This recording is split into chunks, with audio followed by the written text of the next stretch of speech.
topics and opinions expressed in the following show are solely those of the hosts and their guests and not those of W4CY Radio, its employees, or affiliates. We make no recommendations or endorsements for radio show programs, services, or products mentioned on air or on our web. No liability, explicit or implied, shall be extended to W4CY Radio or its employees or affiliates. Any questions or comments should be directed to those show hosts. Thank you for choosing W4CY Radio.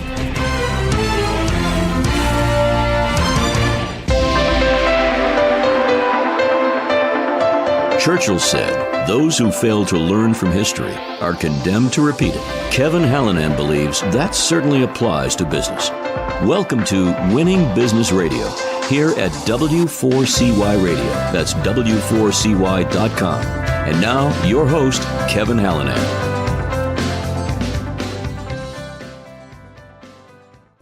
Thanks, everybody, for joining in today. I'm Kevin Hallinan, and welcome back to Winning Business TV and Radio on W4CY.com. We're streaming live on Talk4TV.com, in addition to Facebook, and that's at Winning Business Radio. And, of course, we're available in podcast form after the live show, wherever you find your podcast content.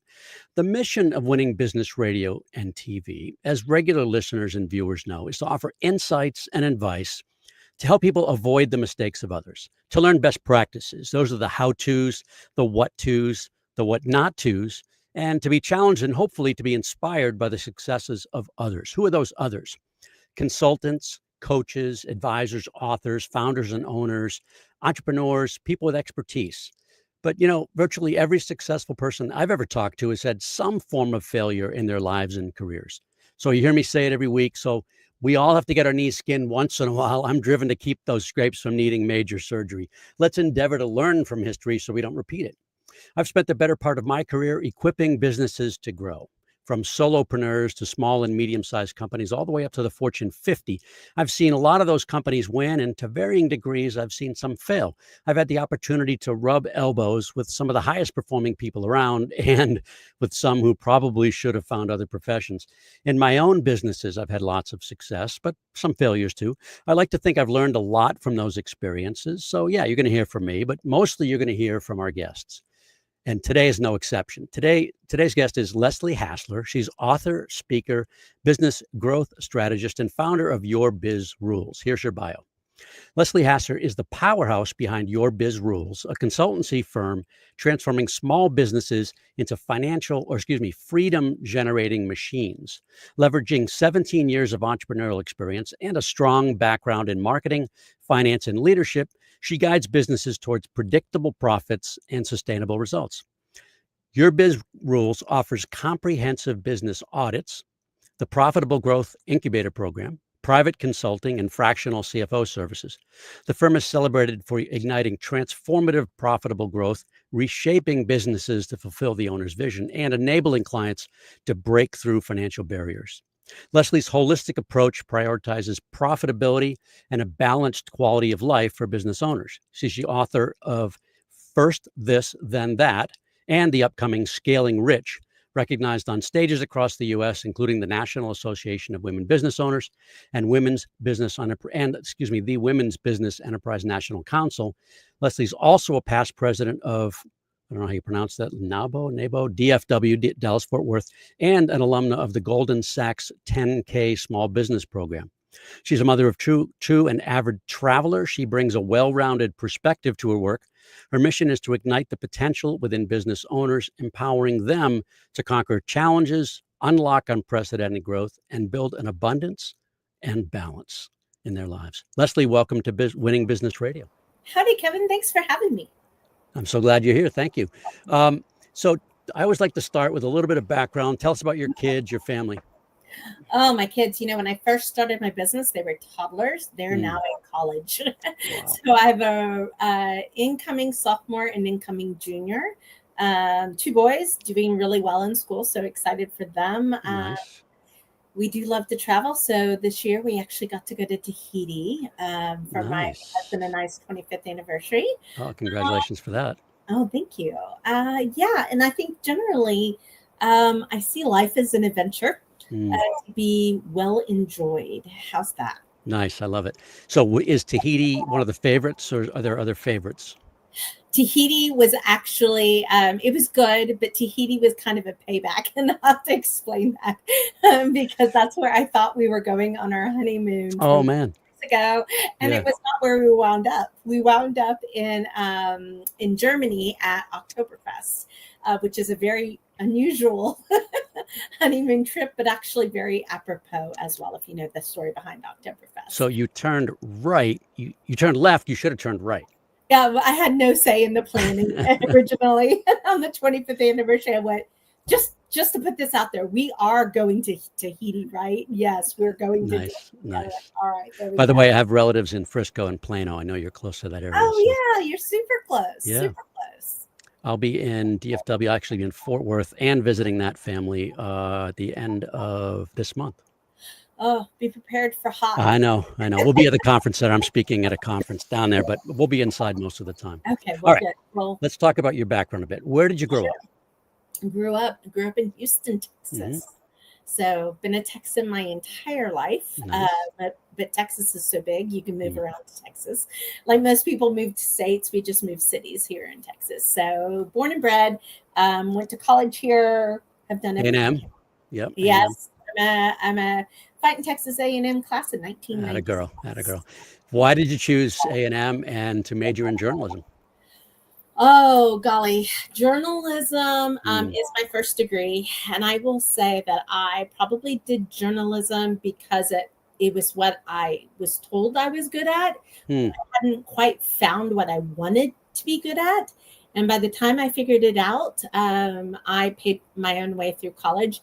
I went in and I said, I think I want a business degree. And they're like, well, haha, that's a BS. You have a BA. That will extend your college career by another 3 to 4 years. And I was like, no, I can't afford that. So I graduated with a degree in journalism, which put me into the marketing and advertising sphere. But you know what's so interesting is how many ever years afterwards this is. I use that degree every day of my life. It is so much communication in what we do. And I think it's probably the basis for being able to write books and blogs and do all the content development that we do as a company. So yeah, while I didn't know what I was going to do with it then, I will have to say it definitely has come in handy.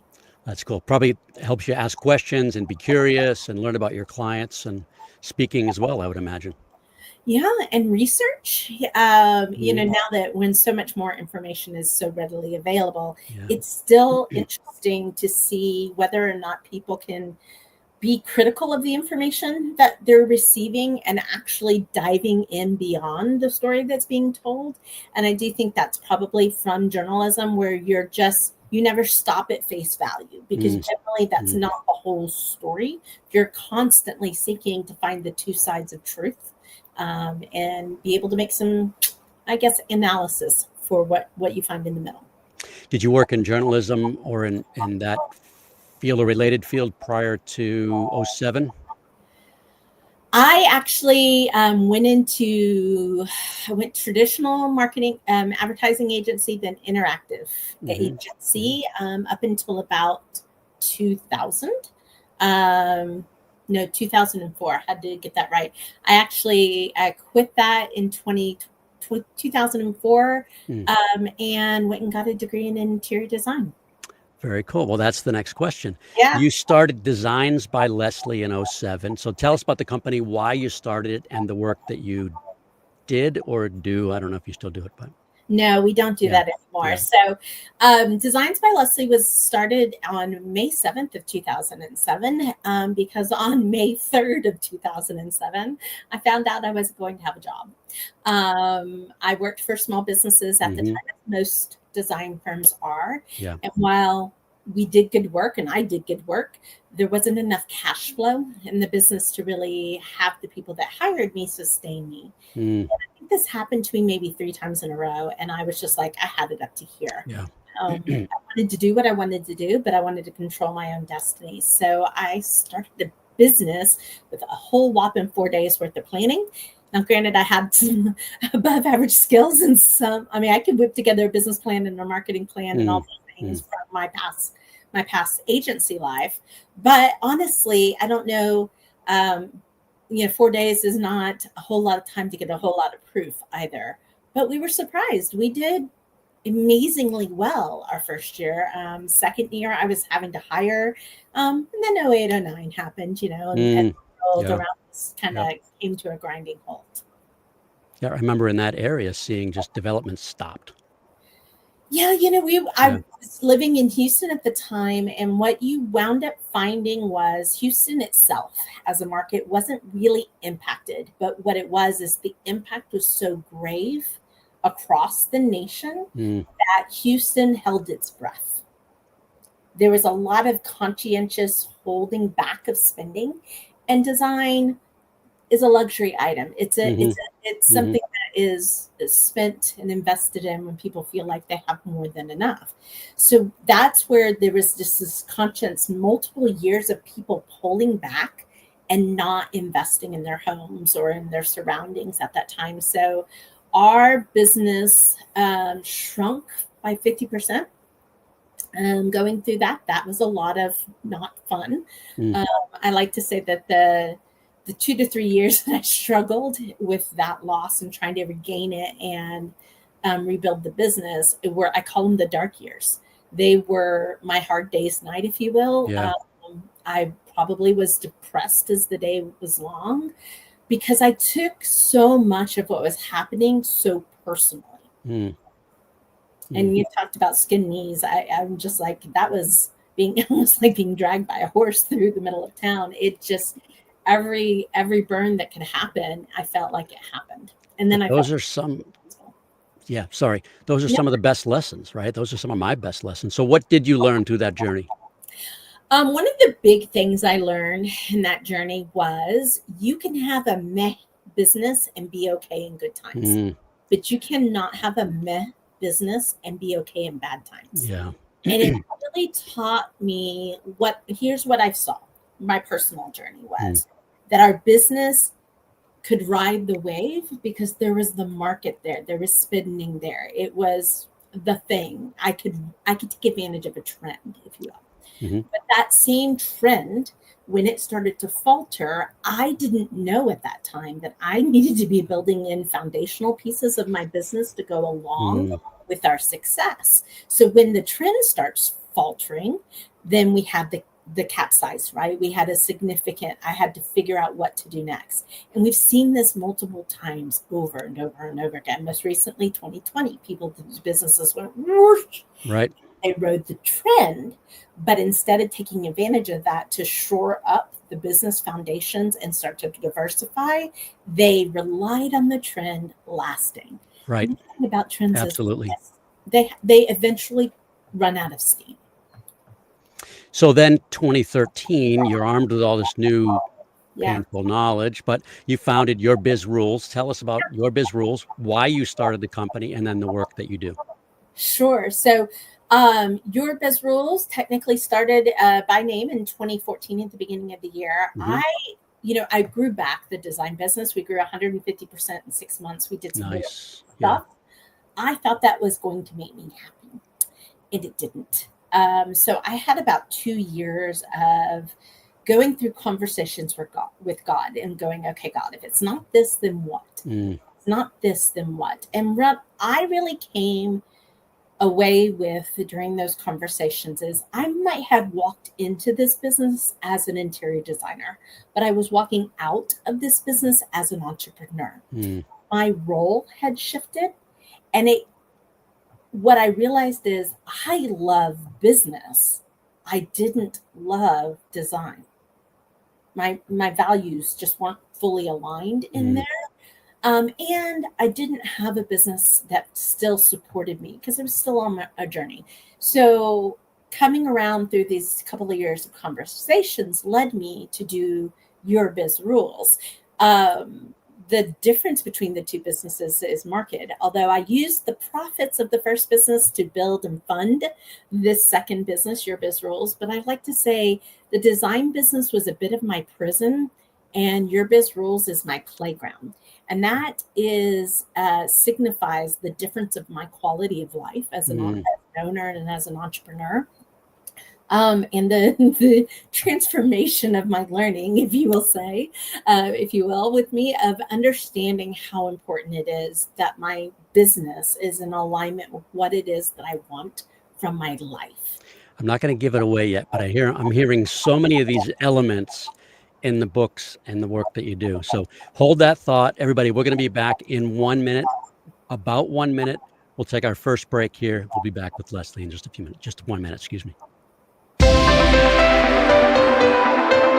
You're listening to Winning Business Radio with Kevin Hallinan on W4CY Radio. That's W4CY.com. Don't go away. More helpful information is coming right up, right here on Winning Business Radio. Have you ever dreamt of being on the radio?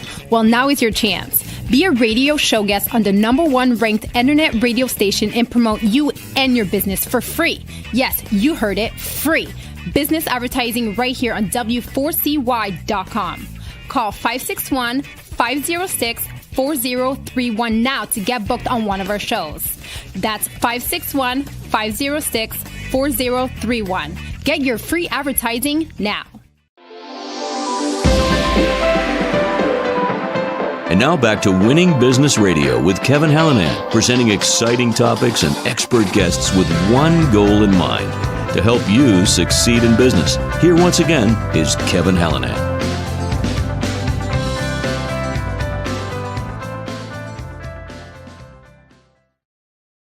We're back with Leslie Hassler. She is author, speaker, business growth strategist, and founder of Your Biz Rules. And that's what we were just talking about. And this may be slightly unfair, but who are your ideal or typical clients? Because I know that they're not all ideal, but what does the ideal client look like for you?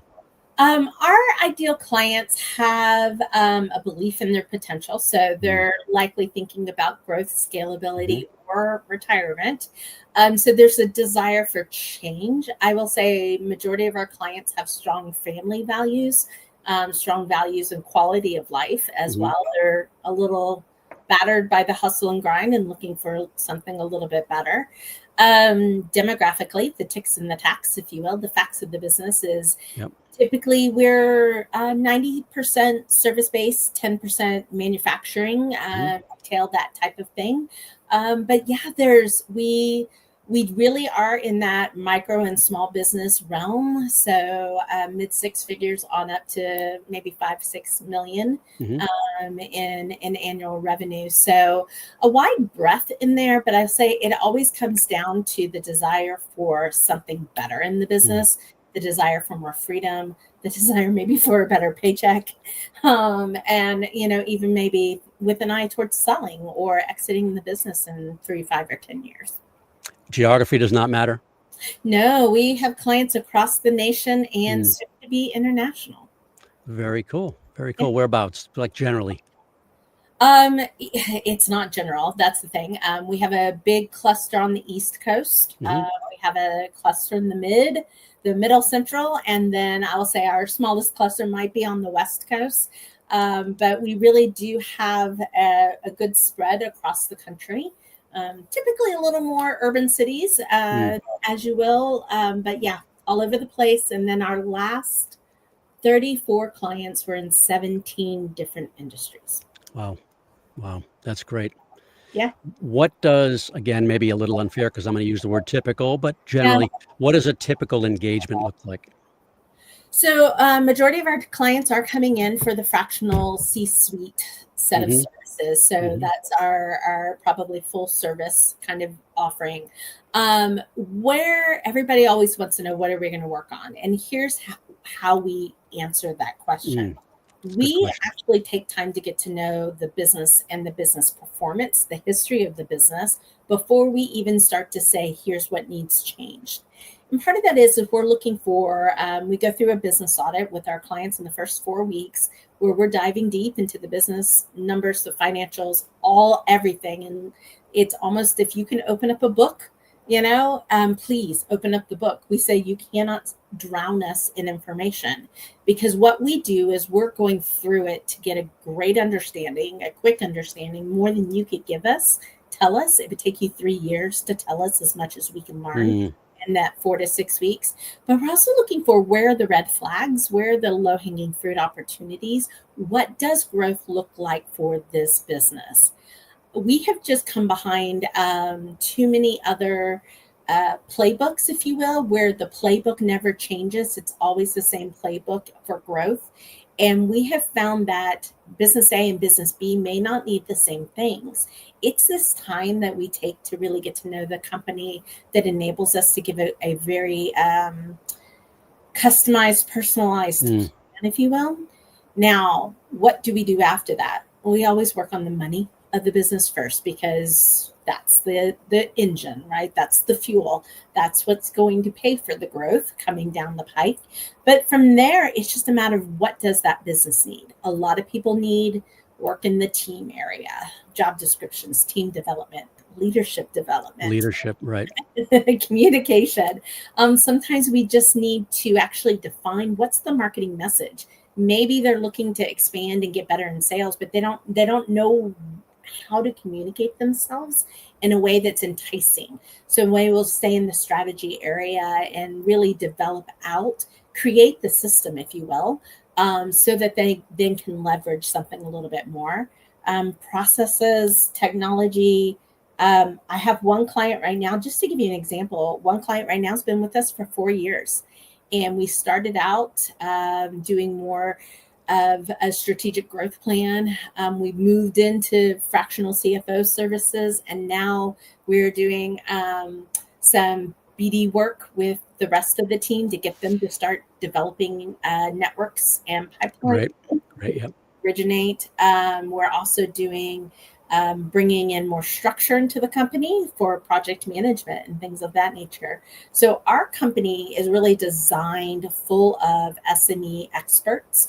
Do we have every subject matter? No, that's why you need great partners like Sandler and yourself, to be able to take a lot of these heavy liftings. But we can provide this nucleus, if you will, of making sure that everything in the business is attended to, because I've never seen one problem only be about one segment of the business. Right. Usually it's multiples. So we can handle a lot under that umbrella. All right, quick one. How do clients find you? Sure. Obviously, Your Biz Rules. In fact, we do have a special page just for our listeners today at yourbizrules.com/WBR. So being able to go there, you'll be able to see a few things. You'll get more information about the books, about us, and a few free resources. But we are pretty much everywhere. So LinkedIn happens to be our most popular social media. But speaking is a large element of how we, get exposed to people that are looking for answers. All right. Now, don't blush at these next quotes. All right. I'm ready. I want you to touch on these testimonials. Okay. Gain clarity, no fluff, no nonsense. I was able to focus and let go of the distractions. I only wish I had found Leslie sooner. Can you give us flush that out just for a minute? Sure. We hear that a lot about, we wish we had worked with you sooner. And a lot of what we find is that our clients are great at business. They're great doing the work. They serve their clients, but they're oftentimes in this bit of an echo chamber, if you will.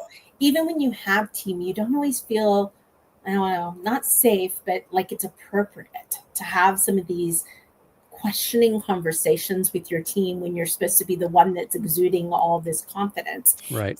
A lot of times we'll get in there and it's just a matter of being that second set of eyes, having experience in the arena that you're trying to fight your battle in, and just going, hey, yeah, I know that looks like the thing we should be chasing, but actually it's not.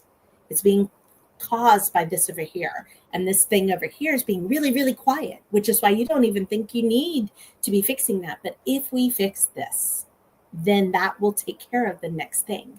So it's that ability to sort through. And I think it comes down to how we onboard clients, getting that really deep dive. And then we're like, I see what you're feeling. Hey, let's fix that. And it's just like, oh yeah, it's super easy. We need to do the next 4 things. And, we can have this chop. And there, a lot of times we're like that client said, they're like, I have one client, she goes, I've been working on this for 3 years. You take care of it in 9 weeks. It's like, it's just a different frame, right? We're not emotionally attached. We can see the facts and the figures and sometimes see more of the picture than our owners can see. Mm-hmm. And then we're just going to get to work. We're going to keep it easy because what's easy gets done. What gets done gets results. So we're just going to break it down to the bare minimum that it needs to be in order to be effective. That's great. All right, here's one more. Yeah. I've gained much more confidence as a business owner. You touched on that slightly a minute ago. Yeah. So I think confidence is something that until you have been maybe 3, 4, 5 businesses, I don't know how long it really takes, but until you've been around the ballpark quite a few times and seen a lot of different scenarios, it's hard to gain confidence because you're constantly second guessing yourself. So just with a fractional CFO client last week, we were talking through things. We're like, yeah, this information over here, it's nice to have, but it means nothing. It doesn't translate to anything. And based on everything that we've seen, we want revenue to be here so that then net income is there. Here's what's going to happen. Guess what? It's not that hard. It's another 16% growth over what you've already accomplished this year. And they're like, whoa, wait a minute. That's what I thought. You're like, yeah, you were right.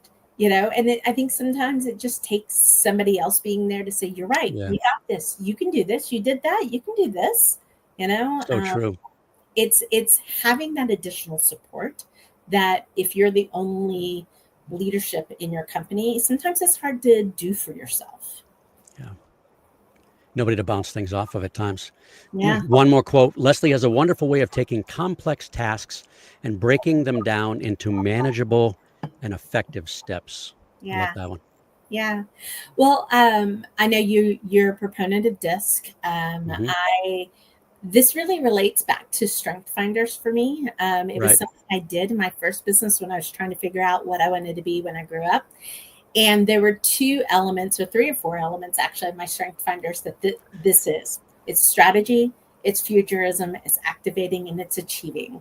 There is just ability for us, and majority of our team has been trained in this way, to take the most complex problem, break it apart as simply as we can, and then just tackle things one at a time. It's another principle of, what is it? The principle of tiny gains, where you're trying to get 1% improvement. 1% better compounding, right? Right. Compounding, and then you get significant on the outset. So that is really what that is talking about, is being able to break down even the most complex things into chunks, to be able to break those down, just so we're doing one simple thing today. And it's like, well, what's the thing I can do today? Can you make 5 phone calls today? Yeah, I can make 5 phone calls today. Phenomenal. Make 5 phone calls today. Hey, by the way, can you make them again? Was it easy yesterday? It was easy. Yeah. Awesome. Can you make another 5 phone calls today? Right. And it's just keeping things feeling like they have flow and ease actually reduces 90% of the obstacle in a situation. And then once it's not a big deal anymore, you just keep doing it. Yeah. And I think that's why people see such significant results working with us. All right. One more question before the next break, because this is probably not a quick one. You mentioned selling, sometimes exiting. How does a business owner know if her or his business is sellable? What are some of the factors that people should look at? The big one's going to be your net profitability.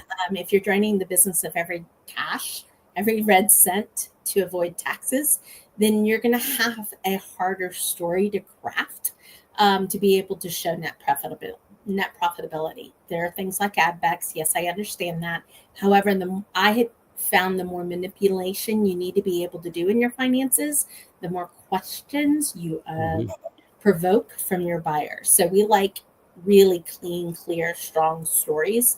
And that's number 1. Number 2, though, is, can you be out of your business for 3 months, a month, 3 weeks? If you can't take a vacation because the things fall apart, it's a really good indicator that you don't have a business that's sellable. You may have a job that's profitable or produces revenue, but it is really kind of a key area, is that concentration on the business owner. I will then say the third thing you need to think about is concentration of clients. It's really interesting. We had one of our companies go through evaluation, and while the individual offices, if you were, that they serviced was maybe, I don't know, 100. They had one national firm that represented 40 or 50% of those, even though every little office is an individual buying decision. Yep. That one major umbrella owner, Risk. he valued the company because it was too much. If that one company goes out of business, then all those offices are going out of business. I bet. So those would be the three things I will say. Will tell you if your business is not ready for thinking about selling. But oftentimes people I'm finding are overconfident in their valuation of their business. I hate to put a statistic on that, but it's a lot. It's a high number. Right. It's a lot. I hate to be the bearer of bad news. I mean, we can fix it. Don't get me wrong in most cases, but a lot of times people just, because it's their baby, they overvalue what someone else is willing to pay. Yep. All right, let's take a break here. We'll be back in one more minute with Leslie Hassler.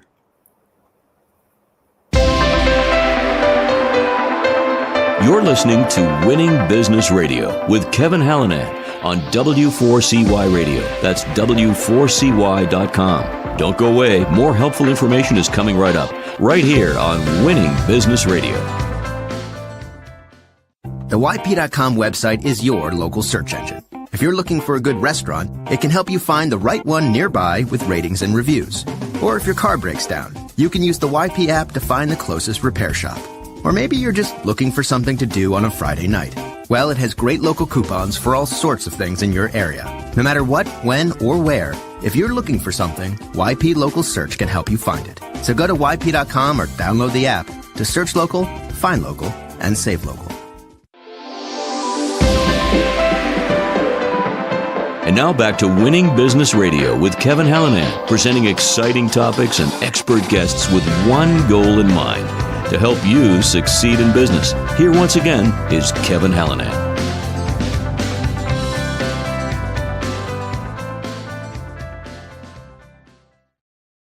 All right, we're back with Leslie Hassler, founder of Your Biz Rules. Leslie, tell us about the Profitable Growth Incubator Program. Yeah, so the Profitable Growth Incubator Program really is our small cohort, if you will, of businesses who are working on the foundations of their company. What's crazy about that is that you can be 5, 6, 7, 8, 9, 10 years in business and still not have the right foundations in place. So it is a way to have a little community, if you will, that are going through similar experiences. And one of the things we've noticed that's kind of amazing is this is why we like it small. We like it small because we want to be able to go deep. And so if we have too many people, we can't go deep. The next part of that is that we want the people that are in a cohort, a single cohort at any time, to have relationship with each other. Yeah. Because you want to have that sounding board, that other person you can say, I was thinking this, do I sound crazy? No, you don't sound crazy. In fact, I was thinking that. Oh, phenomenal. You want to be able to have that talking space so you can grow faster. But here's what's always really interesting to me. When we have businesses that they don't think they're anything alike, right? I don't know. You could be manufacturing and then you could be accounting. And you would think those two businesses wouldn't have anything to learn from each other. Inevitably, they always do. Because what we have found is, and why we like to work with so many different industries, is what is maybe routine in one industry is innovative in another. And when you can pluck those kinds of ideas over from one industry to the next, sure, you've got to do a little modification, but you actually get a larger result, a greater yield from implementing these types of ideas. Well, those don't come from a room full of people that look and do exactly what you do. So yeah, we love our Profitable Growth Incubator. We run it 2 or 3 times a year. And like I said, we keep it intentionally small so that we can work with people really deeply. Very good. Sounds good. All right. This sounds really cool, especially because it's in Caribbean, Mexico. If you're hosting a Scaling Rich retreat for entrepreneurs, tell us about that program. Yeah. So one of the things that we have found is the reason that businesses get out of alignment with an owner is that the owner's vision gets lost along the way. It's like we try to be realistic a little too much in the business, and especially if you've been around and gotten some of those great Denise that you and I have been talking about. It's easy to get a little jaded. It's easy to get a little skeptic. It's easy to stop dreaming. And we like to entice our owners to start dreaming again, because that's the fun for me and my team, is we make those dreams reality. So what the Scaling Rich Retreat is really doing is pulling people out of the environment that they're in, be it it's your home office, that's great. or the four walls of your office in a building, and using experience to help you dream again, and then helping you turn that dream into strategy, because that's the next big gap that people have. It's great to have a dream. I want to travel all the way around the world. It's another thing to say, what does that mean? When would that happen? What would need to be in place for that to happen? And so that's really that taking, again, from strategy down to implementation, a fun way to be able to break out of old habits and start to make the dream a closer reality. And that's the fun part, honestly, at the end of the day, is when we change lives, because we're creating reality, in a new reality for people. And when they experience it, they want to do it for others. They want to do it for their team, their family, their community. And that's how we do really good work. Love that. All right. You've written 2 books, starting with First This, Then That, Laying the Foundation for Entrepreneurial Success. Why did you decide to write that book? That book originally was inspired because I was having conversations with people who were having a hard time buying a cup of coffee. And I wanted a way to serve at a level that could get people past whatever stumbling block they're on. And I was this way in the first business, especially in 08 and 09 and 10, where you just felt like, could somebody answer a question? Like, just one question. I just need a question answered. And so First This Then That, in a lot of ways, is a service, a mission, if you will, to help businesses survive and thrive in their companies. There's one chapter on pricing, and I've had companies come up to me that I've never met before, and they're like, that one chapter changed our life. And I'm like, phenomenal, because I believe in small businesses. I believe in the community. I believe in our impact. I believe that if our small business community, that's the mom and the pops and the accountants and the photographers, and if all those businesses we were going to lose, our world would be worse. Worse off for it. So I am always going to do what I can do to ensure that this community thrives, even if it's not popular, even if it's, the out season, the out year, or even if you're on trend or off trend. I don't care. But I really want to see long-term growth and impact for what I call the everyday heroes that never get recognized. That's why we do what we do in a lot of ways. You touch on 4 areas, at least primarily in the book: strategic business growth. Can you touch on that? Yeah, strategic business growth. Again, we've kind of started to talk about it with the retreat. Is really It does have to start with the vision, and then it trickles down, right? And there's elements of vision, mission, values that drive strategy, that drive our behaviors, that then generates whatever you're doing today. That is the ability to filter down, in that strategic planning is going to be the difference between whether you get growth or not. One of the single defining factors of success is your ability to take action. But in order to take action, oftentimes people just don't know what to do. Like, people are great at doing, but the reason they're not doing is they don't know what to do, or they don't believe that what doing that will get them a change or get a result. So you've got to know what to do, and that's really where the basis of the retreat starts to come in, is to build that strategic foundation. But then it's about getting results and doing repeated actions. Scale. Tiny game. And being able to do things like scaling. Now, growth and scalability, though, or they're different for me. But you need both in a business. They're like dance partners. Sometimes growth leads, sometimes sales, scalability leads. All right. What about visionary leadership? So because people tend to come in business because they're really good at what they do, Right. having to learn how to be a good leader. And leadership today really does look different. It demands more versatility, more skills, if you will, from the owner, more embracing of, I'll say, empowerment, if you will, amongst your team.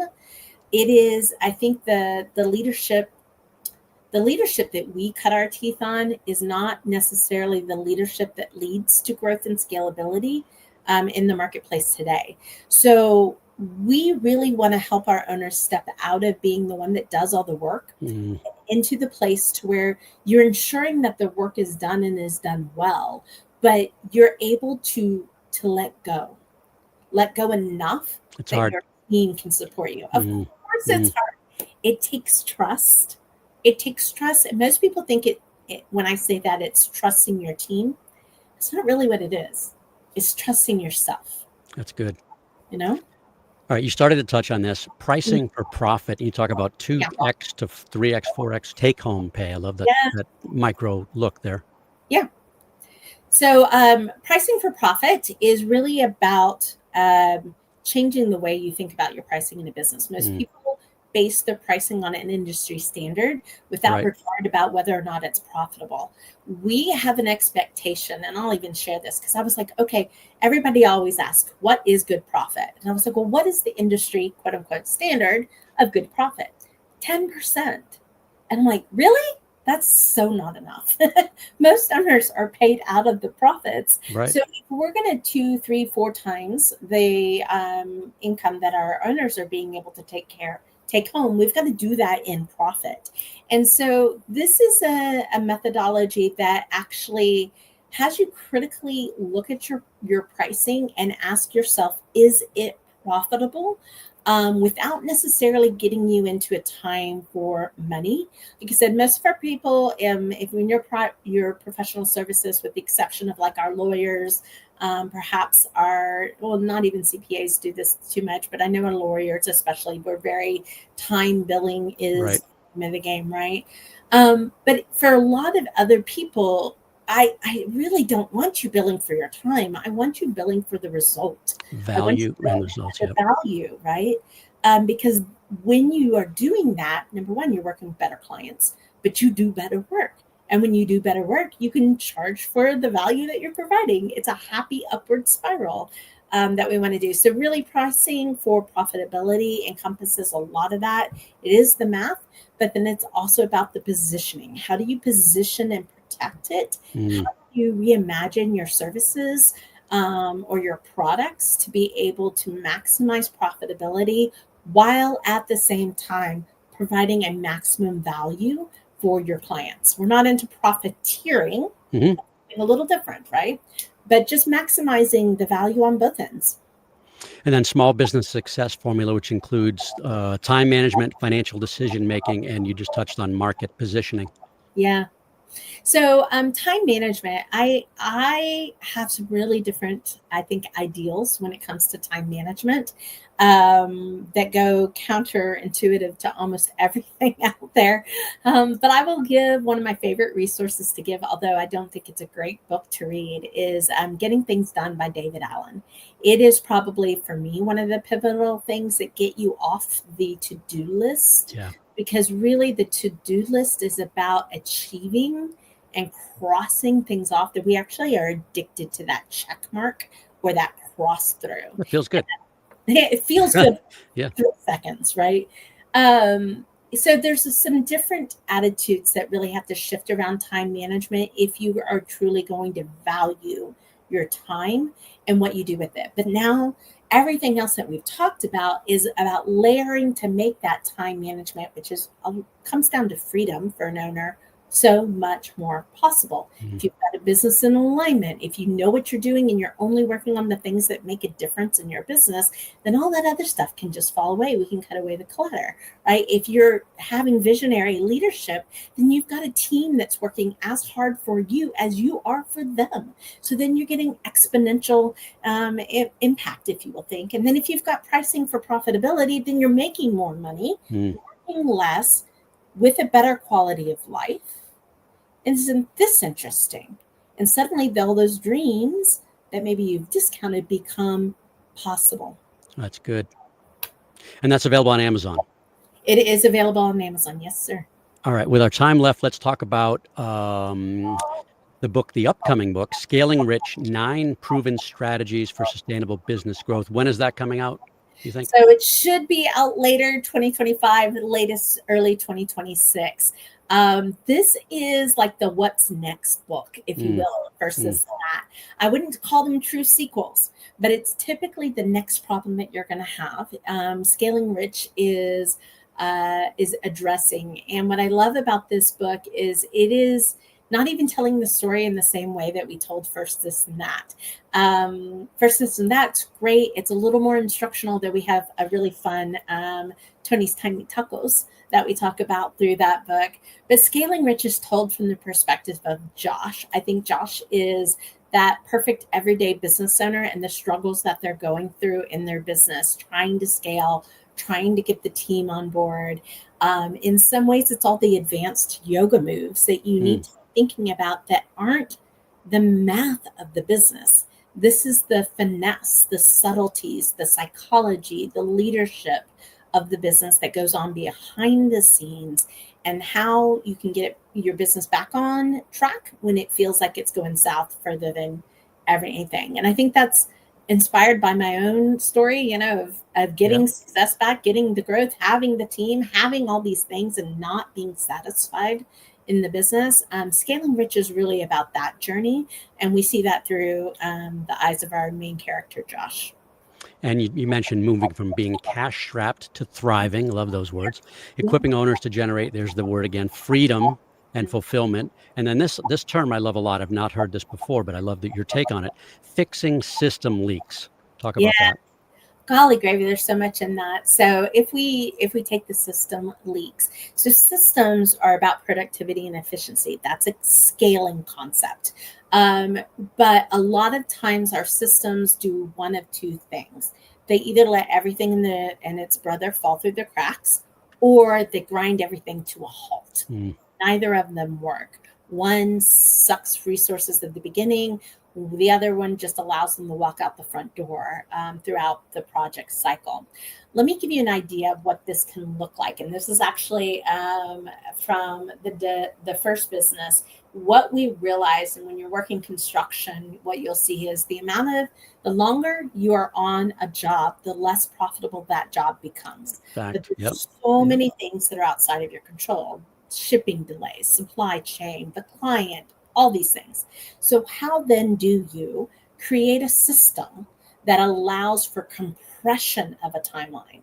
And what we saw there is that we could take, let's just say, a kitchen remodel that could take 12 weeks to get done and compress it into 6.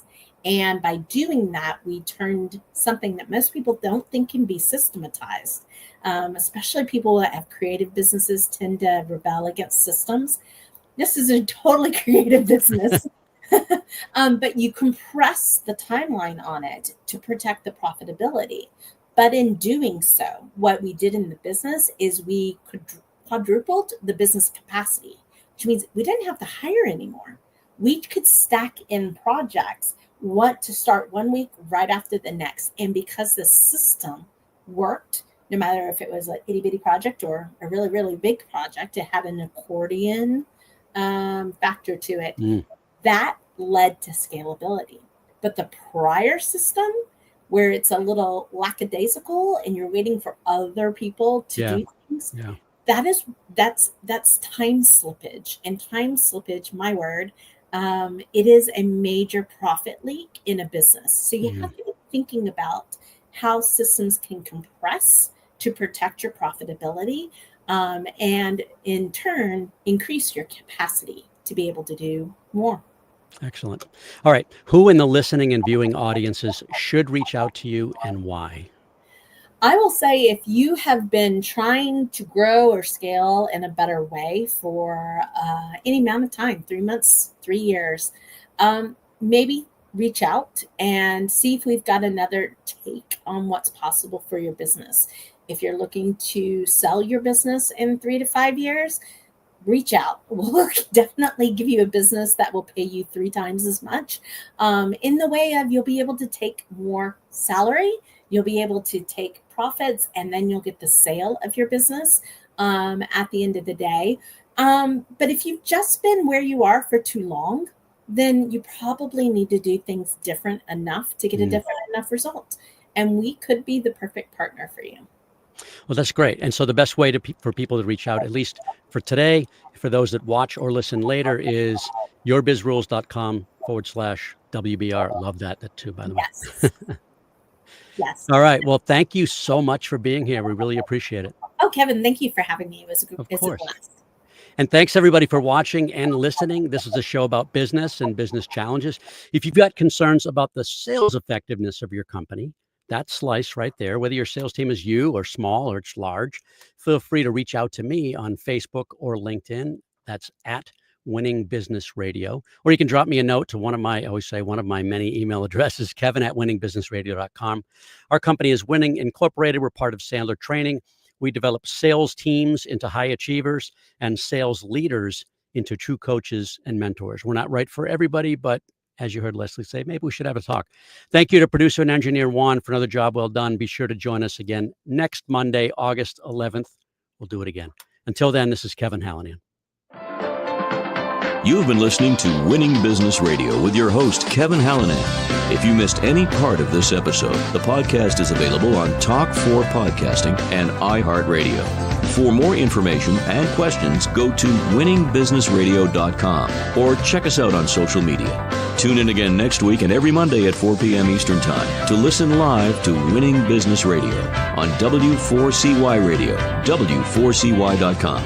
Until then, let's succeed where others have failed and win in business with Kevin Hallinan and Winning Business Radio.